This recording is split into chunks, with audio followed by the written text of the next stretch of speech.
Hello friends, पिछले video में मैंने आपको 6 सिंपल स्टेप्स बताए थे जिनको फॉलो करके हम किसी भी एक्टिव वॉइस सेंटेंस को पैसिव वॉइस में कन्वर्ट कर सकते हैं।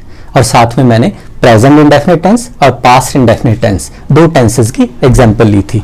आज मैं बाकी के टेंसेस की एग्जांपल लूंगा, पर उससे पहले प्लीज आप मेरा चैनल जल्दी से सब्सक्राइब कर लीजिए अगर नहीं किया है तो, और साथ में बेल आइकॉन प्रेस करना मत भूलिएगा, जिससे जब भी मैं नया वीडियो डालूं आपको नोटिफिकेशन मिल जाया करे। तो चलिए शुरू करते हैं आज का टॉपिक। चलिए गाइस, एग्जांपल स्टार्ट करते हैं। फर्स्ट एग्जांपल मैं लेता हूं, he is writing a letter. Now let's divide this sentence. He subject is helping verb, writing first form of verb plus ing is there and a letter object. अब हमें पता है कि जब एक्टिव वॉइस सेंटेंस में ing लगा हो first form के साथ, तो हमने अपनी तरफ से जो हेल्पिंग वर्ब के साथ बी का रूप यूज करना है वो है बीइंग। सबसे पहले ऑब्जेक्ट को हमने लिखना है सब्जेक्ट की जगह अ लेटर, फिर हेल्पिंग वर्ब की जगह, ये भी सिंगुलर है तो हेल्पिंग वर्ब यही रहेगा। अब हमने हेल्पिंग वर्ब के साथ बी का कोई रूप लगाना है तो बी का रूप लगेगा बीइंग। क्यों? क्योंकि फर्स्ट फॉर्म के साथ आईएनजी दिया हुआ है एक्टिव वॉइस सेंटेंस में। अब हमारा एक्टिव जो हेल्पिंग वर्ब है वो कंप्लीट हो गया। उसके बाद फोर्थ स्टेप में हमने फॉर्म लिखनी है वर्ब की, तो राइटिंग, राइट की थर्ड फॉर्म हो जाती है रिटन। थर्ड फॉर्म के बाद प्रेपोजिशन बाय, बाय के बाद subject by, he into objective case him. और अब एक सेंटेंस पास्ट कंटिन्यूअस का ले लेते हैं। आई वॉज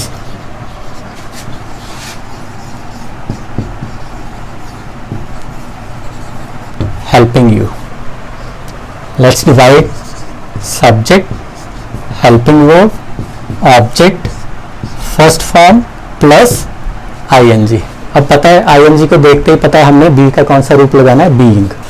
तो यू सब्जेक्ट की जगह लिखा हमने ऑब्जेक्ट, यू आ गया।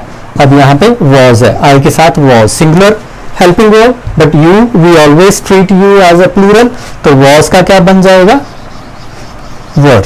इसके साथ वाला क्यों? क्योंकि ऑब्जेक्ट जो है हमारा प्लूरल हो गया।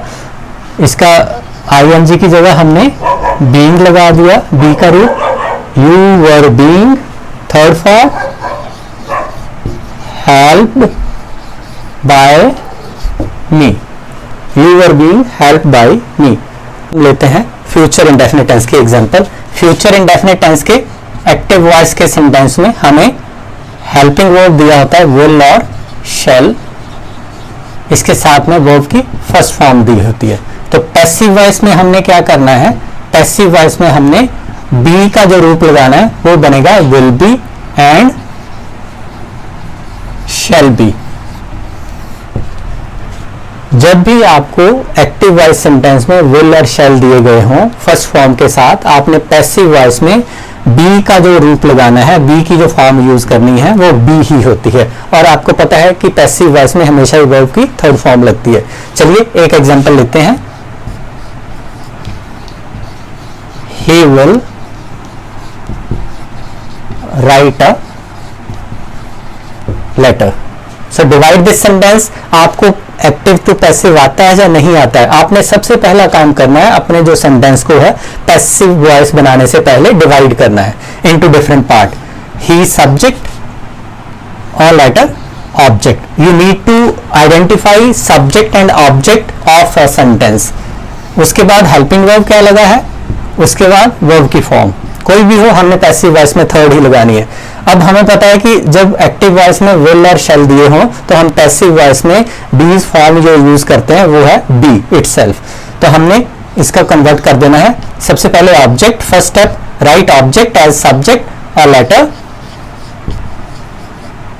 सेकेंड स्टेप हेल्पिंग वर्ब, वही यूज करना है हमने जो सेंटेंस में दिया होगा या उसके साथ वाला।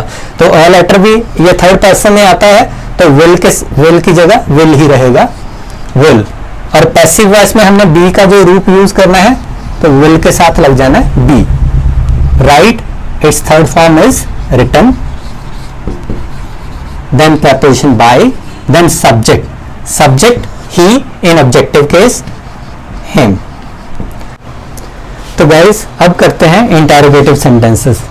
इंटेरोगेटिव सेंटेंसेस के एक्टिव वॉइस का सीक्वेंस ऐसे होगा, सबसे पहले आपको हेल्पिंग वर्ब दिया होगा, उसके बाद आपको सब्जेक्ट दिया होगा, उसके बाद आपको verb, then object, at the end of the sentence there will be sign of interrogation. तो इसको पैसिव वॉइस में आपने कन्वर्ट कैसे करना है?